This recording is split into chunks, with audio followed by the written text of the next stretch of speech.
Assalamualaikum warahmatullahi wabarakatuh.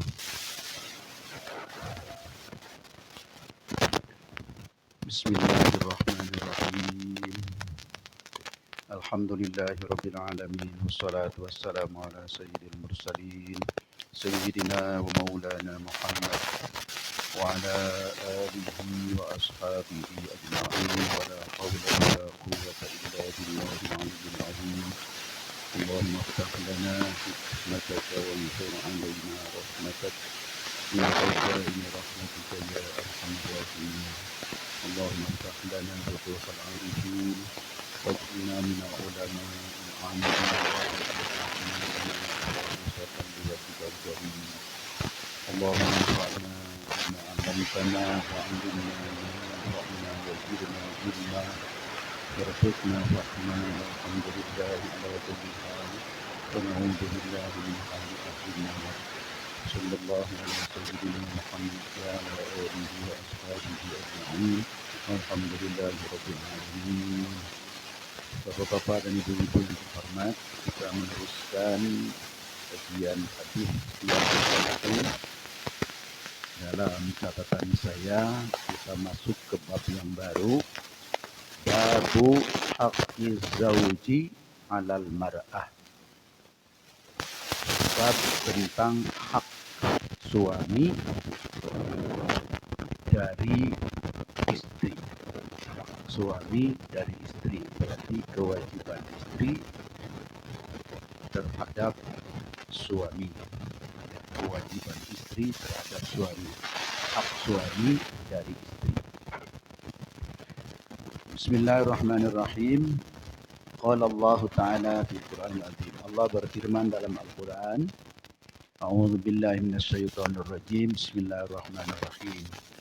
Jadi buku kita ini, kitab kita ini, Riyadhus Shalihin, setiap bab itu hampir semuanya dimulai dengan ayat Quran dulu dengan tema yang sama, sesuai tema Quran, lalu setelah itu hadis-hadis. Ayat yang dikutip dalam bab ini adalah salah satu ayat dari surat An-Nisa. A'udzu billahi minasyaitonir rajim. Bismillahirrahmanirrahim. Ar-rijalu qawwamuna 'alan nisa'i bima faddala Allahu ba'dahum 'ala ba'd. Bima faddala Allahu ba'dahum 'ala ba'din wa bima anfaqu min amwalihim. فالصالحات قانتات حافظات للغيب بما حفظ الله ila akhir ayat.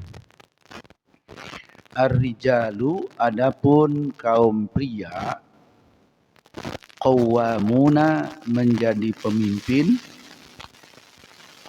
'alan nisa'i, terhadap kaum wanita.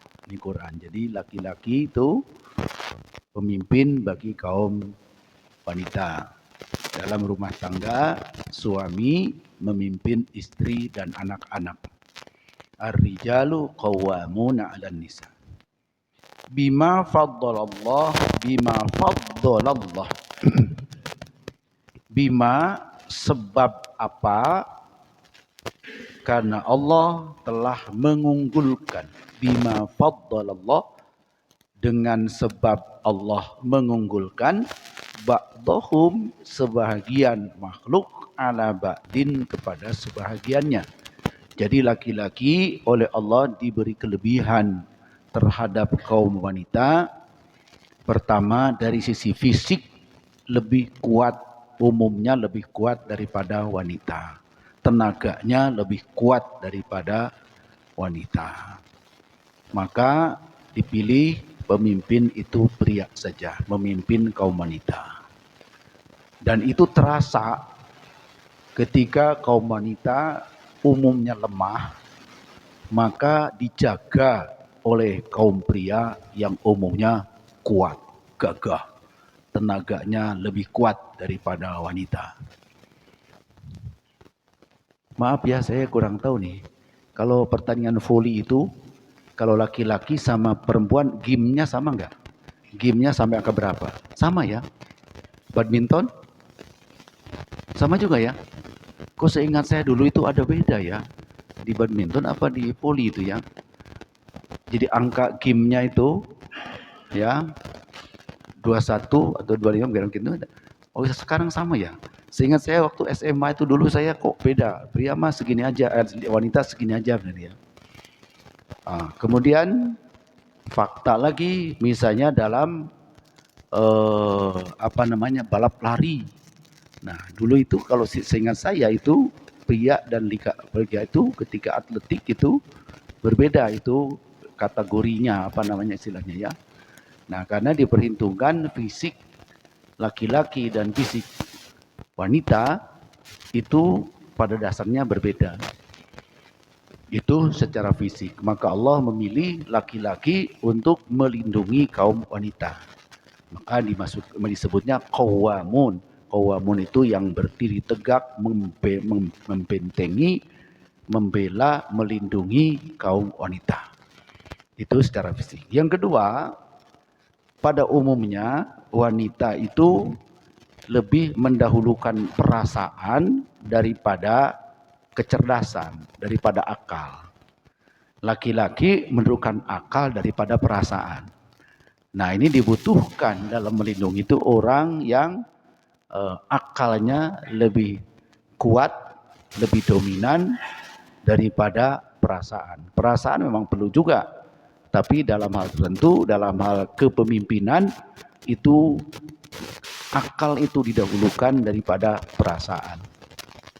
Oleh karena dalam hukum Islam juga itu kebolehan wanita jadi hakim itu dibatasi. Tapi kalau pria tidak dibatasi. Karena takut wanita itu cenderung sangat perasa. Sehingga dalam memutuskan perkara menjadi mengalahkan akal sehatnya lantaran perasanya yang terlalu peka. Maka dalam Islam hakim itu dibatasi untuk hak kaum wanita. Ya, itu karena sebaiknya dipegang oleh kaum pria. Itu beberapa hal yang disebut laki-laki punya kelebihan dari kaum wanita. Faddalallahu ba'dahum ala ba'din. Diunggulkan sebagian dari sebagian yang lain. Maka yang dipilih oleh agama pemimpin itu kaum pria, ya, untuk memimpin kaum wanita. Yang kedua, wa bima anfaqu min amwalihim. Dipilihnya pria untuk menjadi pemimpin karena pria itu diberi tugas menafkahi istri, menafkahi anak istri. Jadi posisi itu berarti diposisikan sebagai posisi memimpin. Satu karena kekuatannya, kedua karena tanggung jawab nafkahnya. Jadi wanita tidak wajib menafkahi rumah tangga. Yang wajib adalah kepala rumah tangga yaitu bapak. Jadi, suami memimpin istri. Ini adalah fakta di lapangan ya, ayat Quran yang sesuai dengan tabiatnya, wataknya masing-masing, ya, fitrahnya masing-masing. Fitrah laki-laki seperti apa, fitrah wanita seperti apa. Maka diposisikan qawwamuna 'alan nisa. Jadi saya ulangi, karena dilebihkan secara fisik, kedua diberikan keharusan dia memberikan nafkah. Maka orang yang menafkahi layak menjadi pemimpin. Kemudian wa bima anfaqu min amwalihim. Namun demikian kemuliaan sama saja pria maupun wanita. Fassolihatu qanitatun hafidhatun lil ghaibi bima hafidhallah ila akhir ayat. Wanita pun yang saleh, kemudian yang tekun taat kepada Allah, yang menjaga kehormatannya, ya, sesuai dengan fungsi kaum wanita, kemuliaannya sama. Tetapi tanggung jawab memimpin oleh Allah diserahkan kepada pria. Inilah surat An-Nisa, Ar-Rijalu Qawwamuna 'alan Nisa, ya.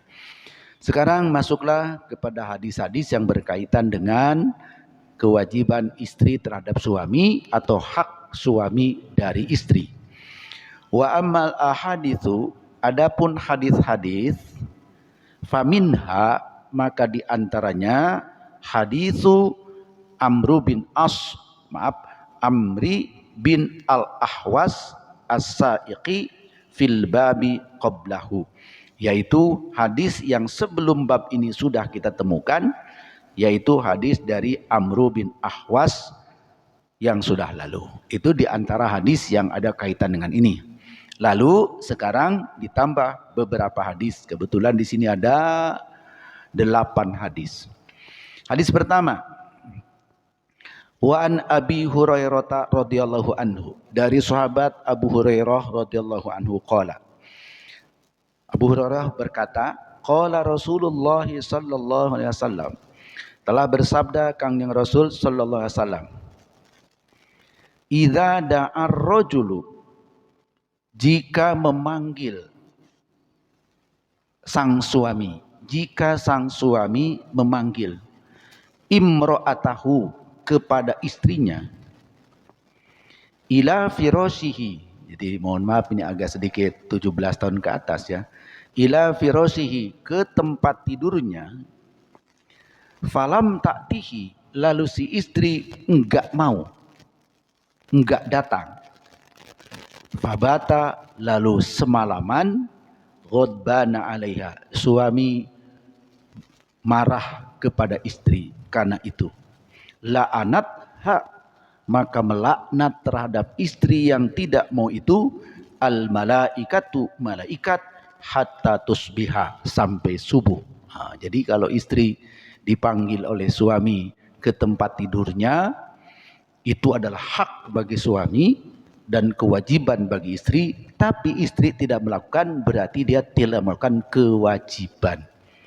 Nah, tidak melakukan kewajiban konsekuensinya ya dosa ya. Lalu di hadis ini dikatakan dilaknat oleh malaikat sampai subuh. Malaikat dari subuh ngomelin aja ya. Jadi wah ini istri gimana nih, punya kewajiban terhadap suami tapi tidak mau. Ya, jadi ini khusus kaum wanita kalau dipanggil sama suami karena itu hak suami, istri tidak melakukan berarti istri tidak melakukan kewajiban terhadap suaminya. Nah, ini bukan dianggap wah ini berarti otoriter nih suami. Kan ada hak dan kewajiban. Ini hak suami, hak itu harus ditunaikan oleh suami. Nanti suami juga ada kewajiban terhadap istri. Kemarin mungkin sudah menafkahi, melindunginya, jangan sampai istri itu serba ketakutan, maka harus dilindungi oleh suami supaya tenang hatinya. Kewajiban suami, suami tidak melakukan, suami yang dilaknat. Menafkahi, ya, menafkahi itu ada kebutuhan pokok, mulai dari makan, minum, pakaian, tempat tinggal, itu kewajiban suami. Suami tidak melakukan, sama dilaknat juga. Nah, ini kita cerita sekarang, suami sudah melakukan kewajibannya, tapi istri tidak mau kewajibannya kepada suami, maka dilaknat oleh Allah, oleh malaikat di dalam hadis ini, oleh sampai subuh. Sampai subuh, karena ini soal pekerjaan malam gitu ya, pekerjaan maksa. Muttafaqun alaih. Hadis ini ada pada Bukhari dan Muslim dengan kalimat yang sama. Wa fi riwayatillahuma, pada Bukhari dan Muslim dalam riwayat lain kalimatnya sedikit berbeda. Kalimatnya begini. Idza batatil mar'atu, idza apabila batat itu bermalam. Al mar'atu sang istri, seorang istri, hajiratan firasha zaujiha, meninggalkan tempat tidur suaminya. Berarti dia tadi sama dengan yang, jadi sama cuman kalimatnya sedikit berbeda. Meninggalkan tempat tidur suaminya. La'anat hal malaikatu hatta tusbiha, maka melaknat kepadanya malaikat sampai subuh. Itu kalimat yang sedikit berbeda tapi intinya sama. Kemudian wa fi riwayatin, riwayat lain ada lagi beda lagi kalimatnya. Qala Rasulullah sallallahu alaihi wasallam, walladzi nafsi biyadihi. Rasulullah sabdanya begini, demi zat Allah yang diriku di tangannya. Ma min rajulin, tidaklah seorang suami, yad'u yang mengajak imra'atahu, istrinya, ila firashiha, ke tempat tidurnya. Fatakba alaih, lalu si istri enggan, enggak mau. Illa kecuali kana alladhi fis samai, makhluk Allah yang di langit, sakhitan alaiha, marah kepada si wanita itu, hatta yardo anha, hingga suaminya meridhokan. Nah, jadi kalau suami ridho mah enggak masalah, tapi kalau suaminya tidak ridho, sampai subuh itu diomelin, dikutuk oleh makhluk-makhluk Allah yang di langit, maksudnya para malaikat. Nah, jadi kepada kaum ibu, kalau ada kaum ibu ya tunaikan kewajibannya. Kaum bapak sebagai suami tunaikan juga kewajibannya. Karena namanya wajib, di mana-mana juga wajib itu dilaksanakan dapat pahala. Kalau tidak dilaksanakan malah mendapat dosa. Dalam hadis lain, mohon maaf ya, dalam hadis lain itu bersenang-senang suami itu dapat pahala, Pak, bukan cuma senang. Bukan cuma senang, tetapi dapat pahala juga itu. Suami istri bersenang-senang itu ya. Maka kepada yang tidak punya istri, buru-buru punya istri lagi ya. Kepada yang tidak punya suami, buru-buru suami lagi. Supaya ibadatnya tambah banyak gitu. Nah, jadi ternyata bersenang-senang suami istri itu ada hadisnya. Saya udah baca di kajian Arba'in itu. Di kajian Arba'in, di hadis Arba'in ada gitu. Ya, bersenang-senang suami itu mendapat pahala dari Allah. Ketika Rasul ditanya oleh sahabat, oh dapat pahala ya Rasulullah ya, bersenang-senang suami itu dapat pahala ya? Karena kaget juga mungkin sahabat, kok yang gitu aja dapat pahala? Apa jawabannya pakai logika kelihatannya Rasulullah itu. Kalau bersenang-senang dengan cewek lain kan dosa. Iya. Nah, dengan suami istri itu pahala. Kan kebalikan dari dosa itu pahala. Kebalikan dosa kan pahala. Kalau dengan orang lain yang bukan haknya kan dosa. Iya. Berarti kalau dengan yang haknya pahala dong. Iya, gitu. Maka bersenang-senang suami istri itu halal dan berpahala. Jadi ini supaya semua namanya hak dan kewajiban baik suami terhadap istri, istri terhadap suami itu mesti ditunaikan. Ini kira-kira itu kesimpulan hadis pertama. Hadis yang kedua, wa an Abi Hurairah radhiyallahu anhu aidon, masih dari Abu Hurairah. Aidon itu juga dari Abu Hurairah radhiyallahu anhu juga. Anna Rasulullah SAW, bahwa Rasulullah SAW qala, telah bersabda, la tahillu limra'atin, tidak halal bagi istri, antasuma, untuk saum, wa zaujuha, sementara suaminya syahidun, ada di situ, illa biidnihi, kecuali dengan izinnya. Jadi ini saum sunnah ya, ini jadi penjelasannya saum sunnah.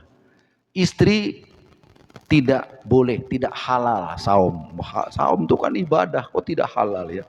Tidak halal seorang istri saum sunnah ketika suaminya ada di rumah, kecuali suaminya mengizinkan. Nah, tinggal teknis aja itu. Apakah setiap saum, Pak, saya mau saum Senin ya, mohon izin. Nah, itu teknis. Andai kata tidak bilang begitu, tapi sudah biasa saum Senin Kemis, lalu suaminya tidak pernah keberatan, jalan aja, nggak usah pakai, disiapkanlah formulir permohonan izin suami untuk saum sunnah, nggak usah pakai formulir, tapi otomatis itu secara uruf ya. Maka hukum itu ada istilah gini juga ya, ada uruf itu kebiasaan yang sudah tahu sama tahu. Nah, kalau tidak protes berarti mengizinkan, kan gitu. Kalau suami tidak protes berarti mengizinkan. Itu gampangnya. Jadi bukan berarti ini repot banget kalau gitu. Istri mau saum harus izin suami. Nanti kalau suaminya lagi di luar tuh mau nunggu nih, mau sahur nunggu, minta izin dulu, bukan gitu teknisnya. Tapi suami ridho mengizinkan untuk saum, jalan ya. Tapi kalau suami tidak mengizinkan, tidak ridho, maka lebih baik tidak usah saum. Sunnah ya. Nah, ini kenapa begitu pentingnya? Nah, karena tadi punya hak dan kewajiban tadi. Ini sedang bicara kewajiban istri kepada suami. Nah, sementara kewajiban suami kepada istri juga kita sudah bahas, maka seimbang antara hak dan kewajiban. Nah, takut apa nih? Kenapa harus izin suami? Karena boleh jadi suami membutuhkan sesuatu dari istrinya yang di luar ketentuan saum tadi. Apalagi kalau suaminya misalnya kerjanya sebagai pelaut yang pulangnya 6 bulan sekali, lagi pulang cuti dapat waktu, istrinya puasa melulu tiap hari. Nah, jadi gimana? Nah, itu kan repot. Berarti ada hak suami yang harus ditunaikan oleh istri. Bahkan saum ibadat kepada Allah yang hukumnya sunnah, abaikan karena ada kewajiban kepada suami. Sampai begitu ya. Allah mengizinkan untuk bahkan mengatakan jangan saum, layani suami. Nah, itu luar biasa. Itu menunjukkan bahwa hubungan baik antara suami itu penting sekali. Allah menyukainya, hubungan baik suami istri seperti itu ya. Sampai coba saum itu kan Allah suka itu. Hambanya yang saum, yang sholat sunnah, yang saum itu kan selain yang wajib pahalanya besar. Tapi ternyata itu dikesampingkan karena demi istri menyenangkan suami. Kalau suami menghendaki seperti itu. Kemudian apa lagi yang di dalam hadis kedua ini? Satu, tidak halal saumnya istri ketika suaminya ada kecuali dengan izinnya. Wala ta'zana fi baitihi illa biidni. Dan jangan mengizinkan orang lain masuk ke rumahnya kecuali izin suami. Istri tidak sembarangan ngajak orang masuk ke rumahnya kecuali atas izin suami. Nah, jadi ini juga tata tertib berumah tangga. Jadi istri jangan ngundang untuk masuk ke rumah siapapun tanpa izin suami. Nah, karena suami posisinya pemimpin rumah tangga. Kalau gitu repot? Enggak repot. Suami juga ngerti ya, suami yang bijaksana. Kalau yang suruh datang tuh orang tua istri, mertua, atau iparnya perlu, pasti diizinin oleh suami yang baik. Enggak mungkin suami dolim juga suami. Kalau istri tidak boleh kenal, tidak boleh silaturahim, tidak berhubungan dengan orang tuanya, dengan kakak adiknya, suami dolim juga kan? Nah, tidak mungkin. Nah, tapi pasti ini ada aturan seperti ini demi hak dan kewajiban yang harus dijaga, yaitu suami yang baik pasti ngerti mana yang layak diizinkan, mana yang tidak layak diizinkan. Maka penguasanya dalam hal ini adalah suami ya. Hadis yang ketiga. Wa an Ibnu Umar radhiyallahu anhuma, anin Nabi sallallahu alaihi wasallam qala. Dari Ibnu Umar radhiyallahu anhuma, Kanjeng Nabi bersabda, kullukum ra'in. Setiap kalian itu penggembala. Ra'in itu penggembala ya. Wa kullukum, dan setiap kalian itu mas'ulun, akan ditanya. Ditanya maksudnya diminta pertanggungjawabannya. Ditanya an ra'iyati, dari yang digembalakannya. Jadi ro'iyah itu yang digembalakan oleh ro'in. Jadi rakyat kan dari ro'iyah, bahasa Arab ya. Jadi bahasa Indonesia rakyat. Sebenarnya rakyat yang betul pakai ain itu kalau bahasa Arabnya. Itu yang diurusi oleh ro'in. Rakyat itu rakyat diurusin oleh ro'in. Ro'in itu penguasa, rakyat itu yang dikuasai atau yang dipimpin. Maka pemimpin akan ditanya tentang yang dipimpinnya. Kullukum ra'in wa kullukum mas'ulun ar-ra'iyati. Setiap kamu adalah pemimpin. Ra'in itu bisa diartikan penggembala, bisa juga diartikan pemimpin. Setiap pemimpin akan ditanya pertanggungjawabannya tentang yang dipimpinnya. Wal amiru, nah ini agak rinci, itu secara umum yang pertama. Sekarang agak detailnya. Wal amiru, dan pemerintah, amir itu pemerintah ya, amir pemerintah, ro'in adalah penggembala, adalah pemimpin, warrojulu, dan laki-laki, ro'in, penggembala juga, pemimpin juga, ala ahli baitihi, terhadap ahli keluarganya. Jadi kepala keluarga, laki-laki menjadi kepala keluarga. Wal mar'atu, nah ternyata wanita juga pemimpin juga, ro'iyatun, perempuan juga adalah ro'iyatun, pemimpin juga, ala baiti zaujiha, memimpin rumah tangga suaminya. Karena suami pergi pasti pemimpinnya adalah ibu gitu ya, istri. Bapak pergi pemimpinnya ibu, suami pergi pemimpinnya istri, itu memimpin rumah. Wa waladihi, dan juga memimpin anak-anak dari suaminya. Nah, jadi kalau gitu masing-masing punya tanggung jawab.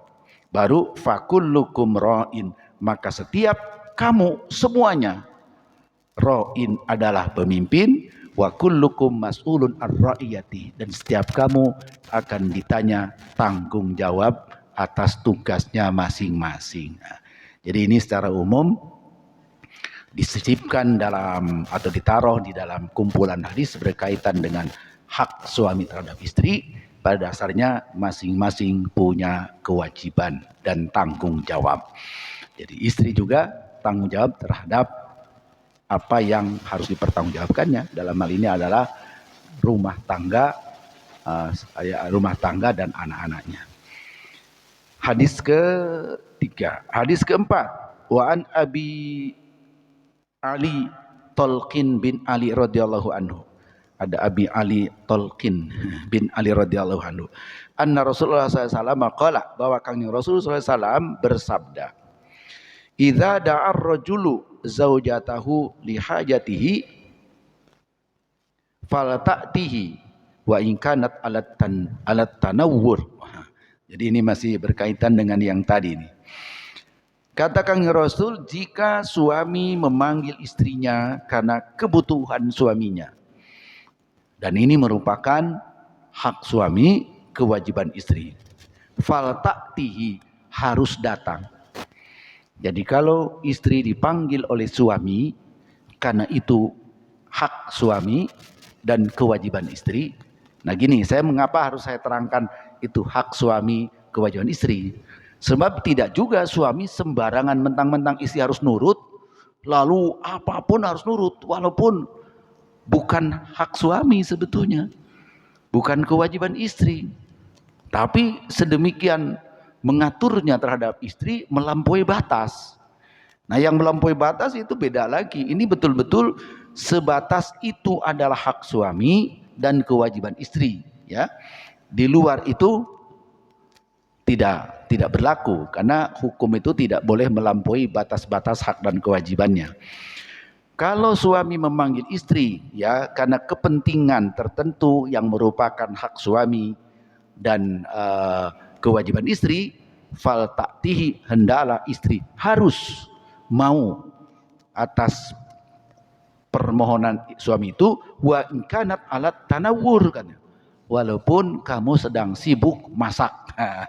Sedang sibuk masak, tanawur itu masak.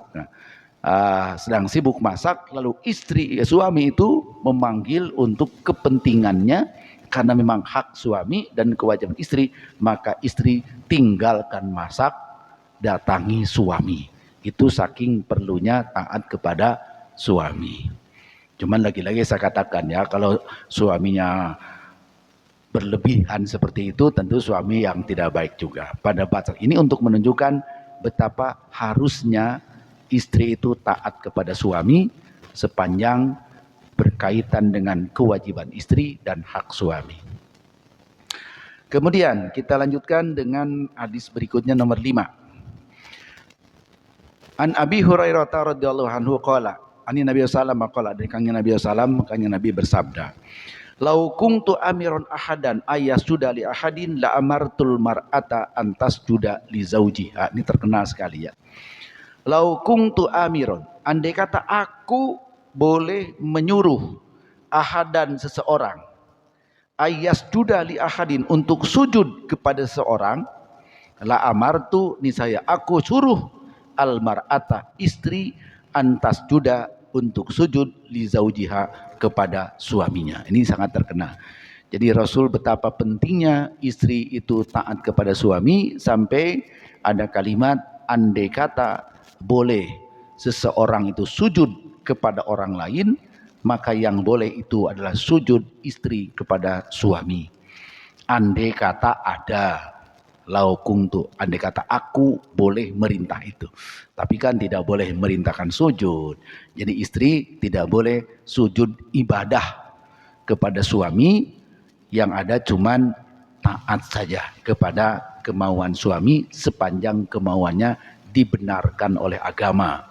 Ya, karena itu ada kaitan hak dan kewajiban pasti pada batas-batas yang dibenarkan oleh agama. Nah, ini sering diungkapkan dalam nasihat-nasihat pernikahan ya. Nah, kemudian berikutnya lagi.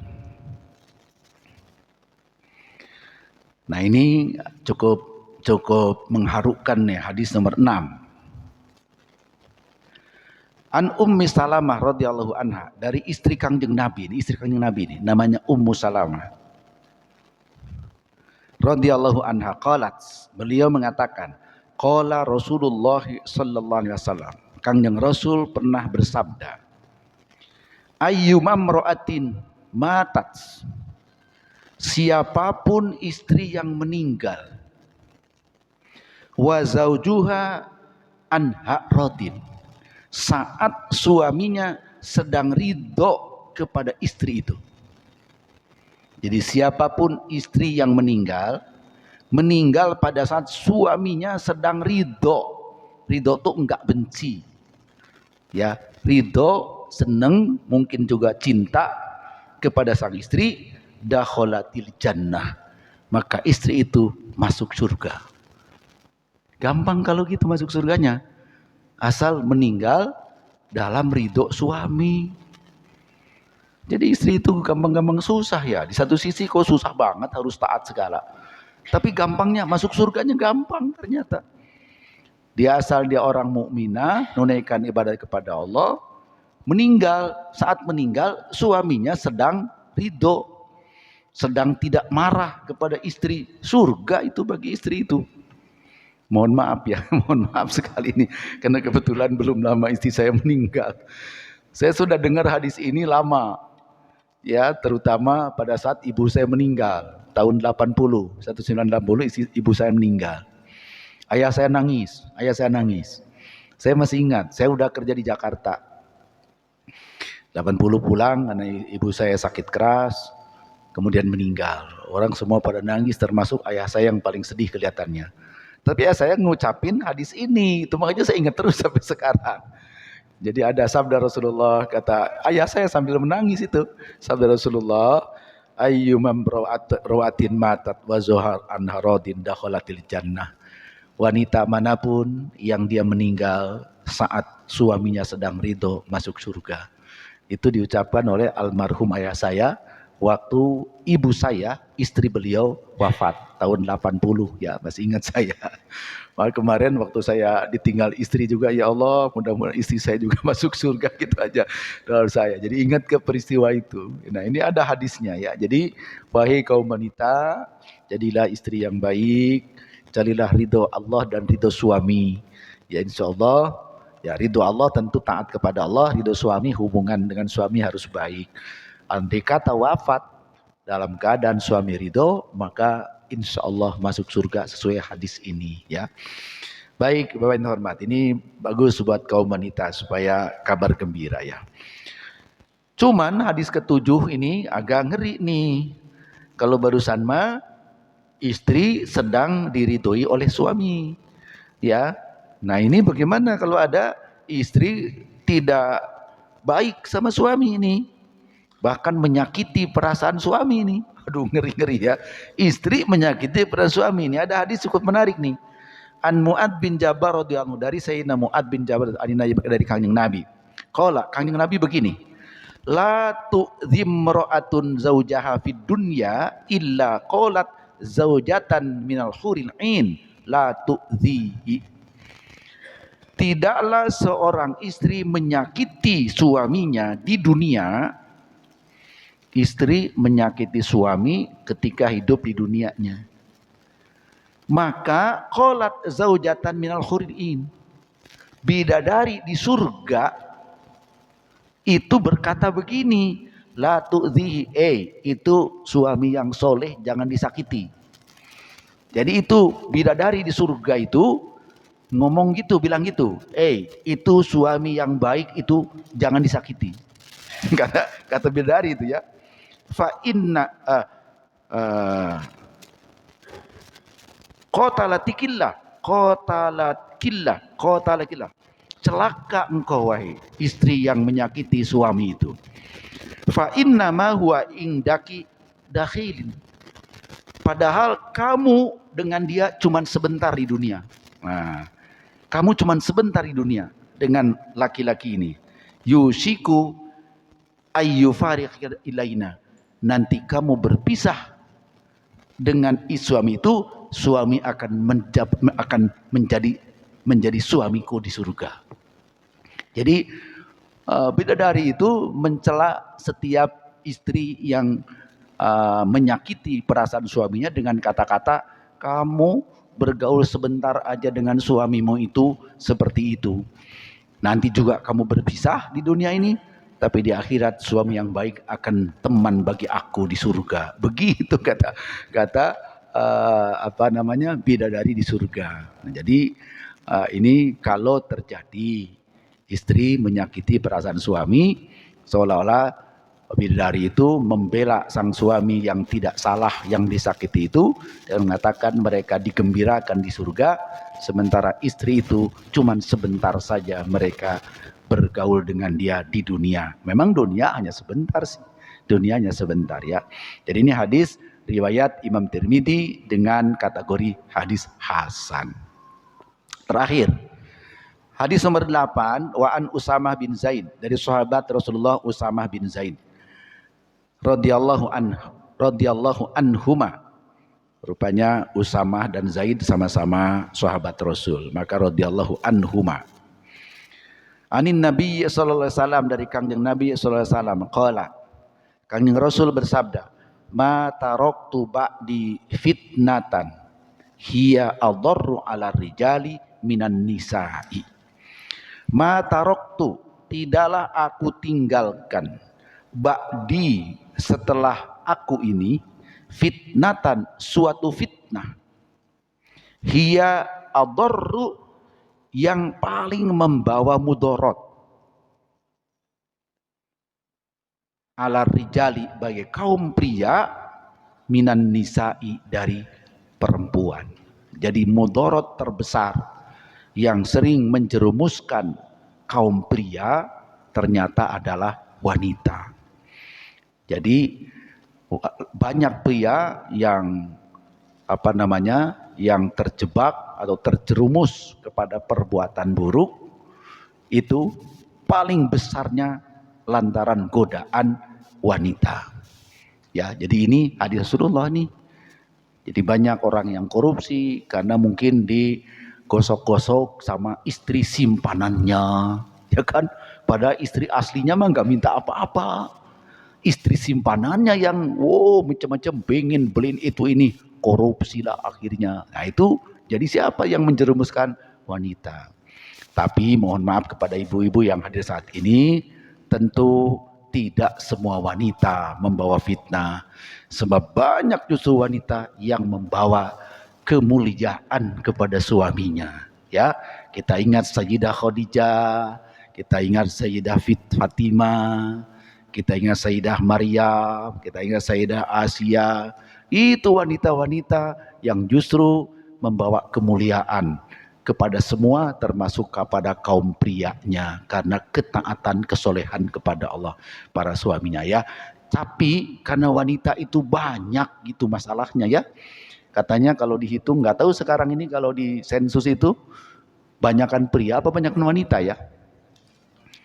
Banyakan wanita ya. Nah, banyakan wanita. Bahkan konon akhir zaman itu tambah jauh itunya perbandingannya antara pria dan wanita. Jadi mohon maaf kepada kaum ibu, bukan berarti semua ibu gini, tidak. Karena saking banyaknya wanita, maka wanita itu yang baik banyak,